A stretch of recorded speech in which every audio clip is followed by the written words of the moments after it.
Oke, assalamualaikum warahmatullahi wabarakatuh. Welcome back to my podcast nih teman-teman. Gue lagi sama kita kelompok 11 yang akan membawakan materi tentang apa nih guys hari ini nih kira-kira yang asik kita obrolin. Kepemimpinan dan supervisi di sekolah. Oke banget nih materi kita kali ini berhubung kita anak manajemen pendidikan kan ya. Nah ini materi kita banget nih, daging banget kalau kita kupas tentang kepemimpinan dan supervisi pendidikan. Dan gue gak sendiri tentunya sama kelompok 11 yang lain, yaitu ada gue sendiri Tani Sarwadita dan rekan gue Hani dan Salsa. Oke, udah terhubung untuk Hani dan Salsa? Halo. Halo, oke.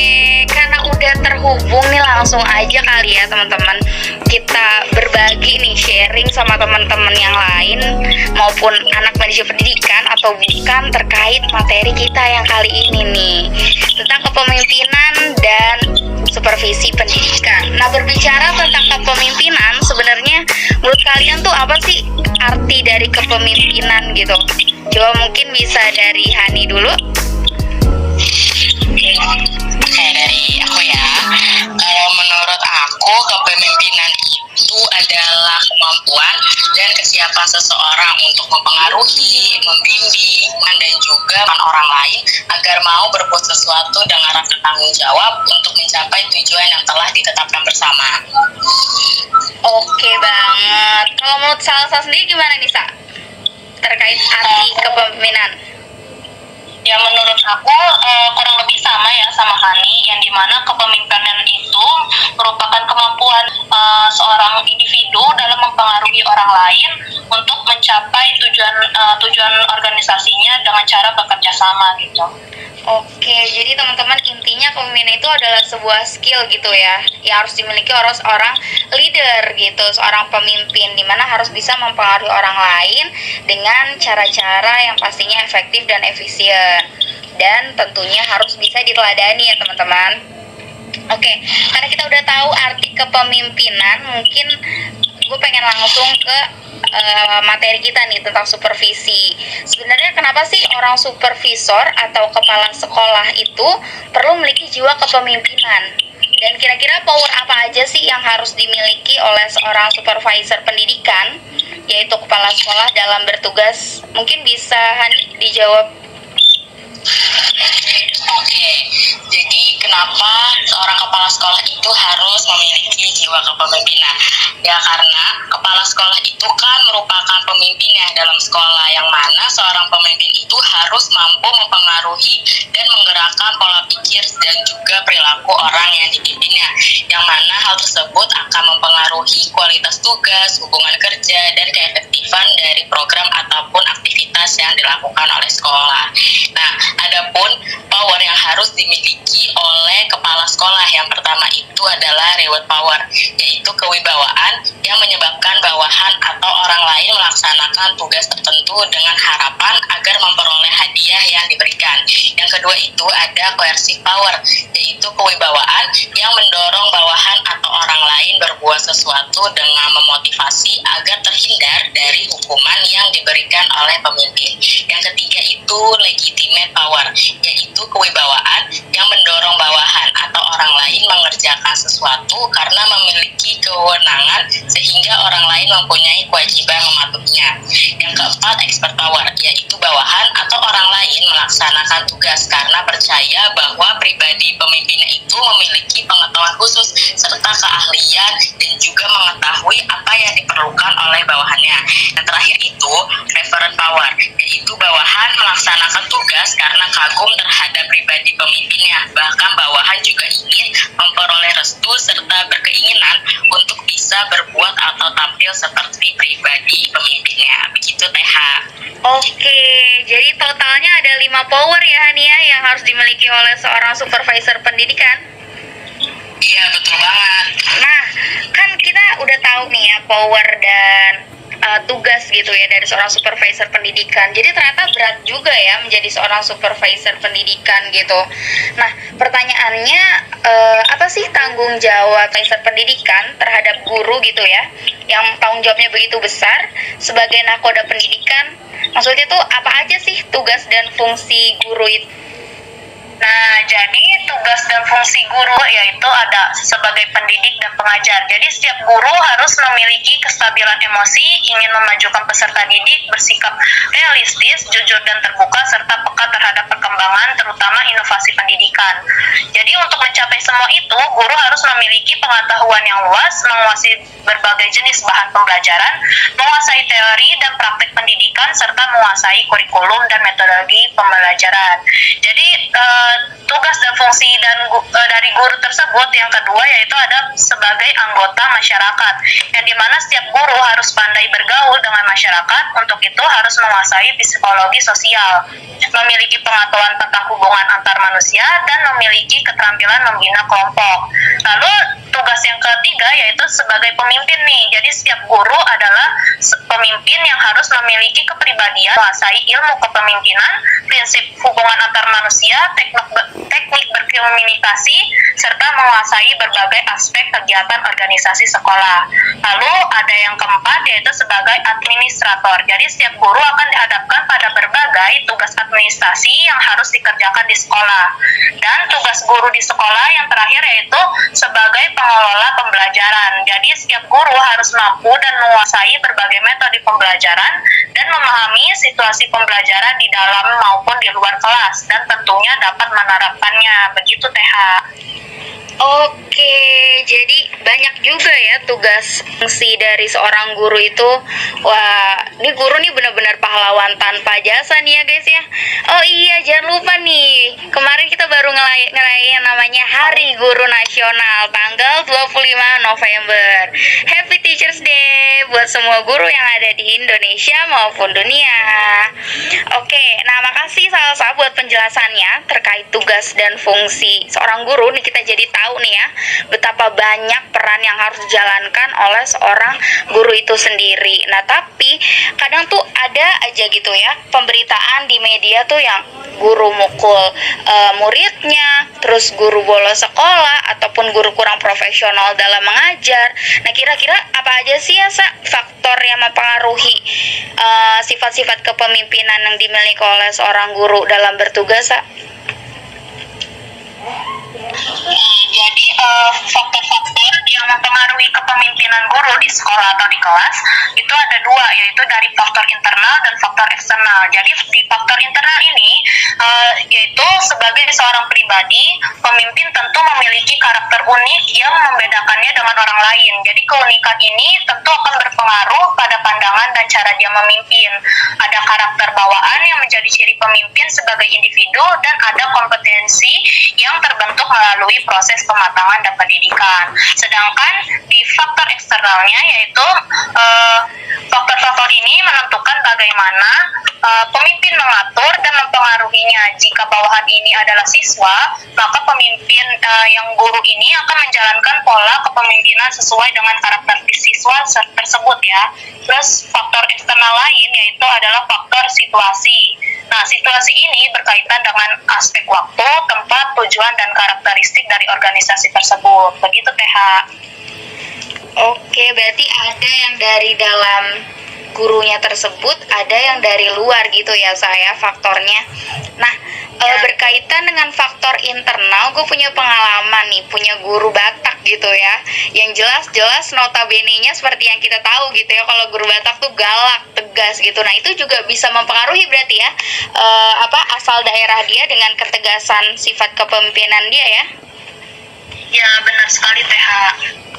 Iya betul banget. Jadi emang semuanya itu bisa di-create gitu ya, baik yang dari dalam maupun yang dari luar. Oleh karena itu seorang guru atau para guru itu perlu yang namanya ada pelatihan dan pendidikan gitu ya, diklat pendidikan dan pelatihan agar dia lebih profesional lagi dalam bertugas dan mengasah kualifikasi dan kompetensi yang dia miliki begitu ya teman-teman. Nah sekarang gue mau bahas tentang peraturan Menteri Pendidikan nih Bapak Nadiem Makarim yang ada namanya Peraturan Menteri Pendidikan Nomor 12 Tahun 2007 tentang standar pengawas sekolah atau madrasah. Kemarin sempat viral dia bahas gitu ya di media massa mengenai peraturan Menteri Pendidikan Nomor 12 Tahun 2007 ini yang berisi tentang standar pengawas sekolah atau madrasah. Nah, kan dijelaskan gitu ya bahwa guru tuh harus memiliki kompetensi supervisi manajerial dan supervisi akademik gitu. Nah, gue nih kurang paham gitu guys. Kira-kira apa sih bedanya supervisi manajerial dan supervisi akademik gitu? Mungkin bisa dari Hani. Oke, kita bahas satu-satu dulu nih ya. Yang pertama kita mulai dulu nih dari supervisi manajerial.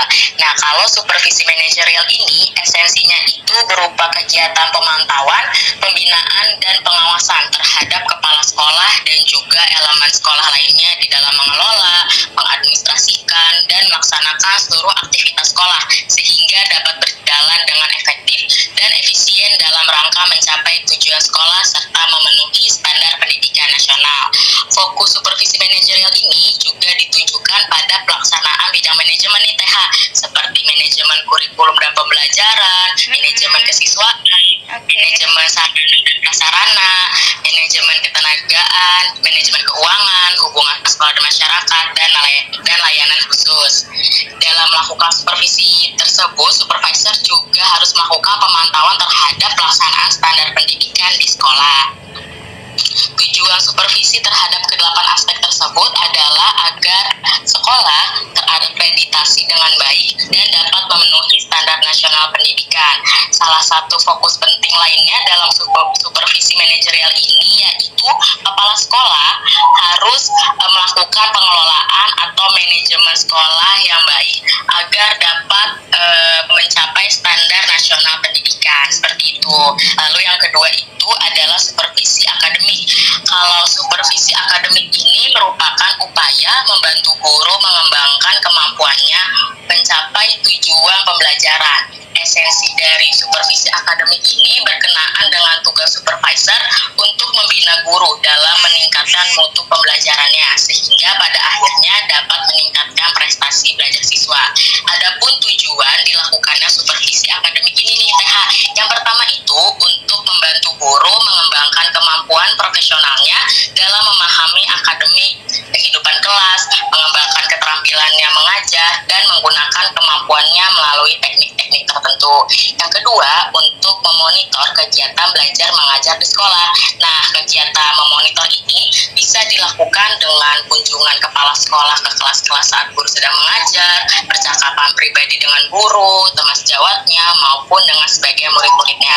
Yang ketiga, untuk mendorong guru menerapkan kemampuannya dalam melaksanakan tugas-tugas mengajarnya, mendorong guru mengembangkan kemampuannya sendiri, serta mendorong guru agar ia memiliki perhatian yang sungguh-sungguh terhadap tugas dan juga tanggung jawabnya. Jadi seperti itu TH, perbedaan supervisi manajerial dan juga supervisi akademik. Oke, berarti ini teman-teman ya dapat kita simpulkan atau kita ambil garis besarnya teman-teman.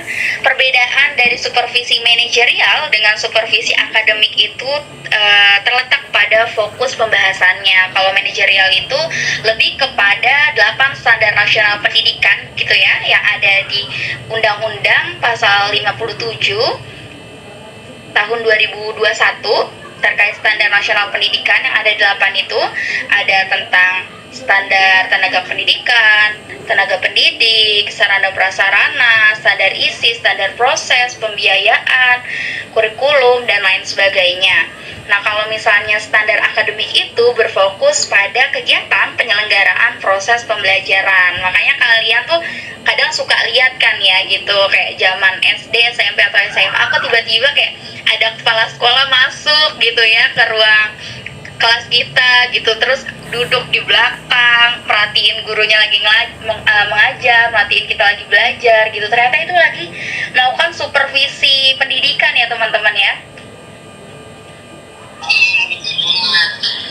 Nah teman-teman, jadi kita bisa ambil dari pengalaman kita sendiri begitu ya. Jadi yang namanya supervisi pendidikan itu adalah kegiatan mengontrol gitu ya, kegiatan penyelenggaraan pendidikan. Apakah penyelenggaraan pendidikan itu sudah sesuai begitu atau belum dengan perencanaan yang sudah ditetapkan sebelumnya begitu teman-teman.